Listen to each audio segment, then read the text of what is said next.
कडेगाव सांगली जिल्ह्यातील एक तालुका मुख्यालय ठिकाण असून तालुक्याचे शहर आहे मित्रांनो। ऐतिहासिक सांस्कृतिकदृष्ट्या लाभलेले फार स्वच्छ सुंदर शहर देखील आहे। इथले लोक देखील छान आणि मनमिळाऊ आहे।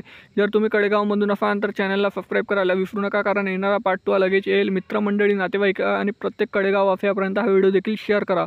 तर तुम्ही कडेगावमधून कुठून आहे हे देखील मला कमेंट सेक्शनमध्ये कळवा। तर चला तर मित्रांनो, व्हिडिओला सुरुवात करूया। त्या अगोदर कडेगाव ते सांगली जिल्हा मुख्यालय किती किलोमीटर अंतरावर आहे हे आपण या व्हिडिओमध्ये जाणून घेऊया। तर कडेगाव ते सांगली मित्रांनो 63 किलोमीटर अंतरावर 1.5 तासाचा प्रवास आहे। प्रत्येक दर तासाने बसेस सेवा सुरू असतात।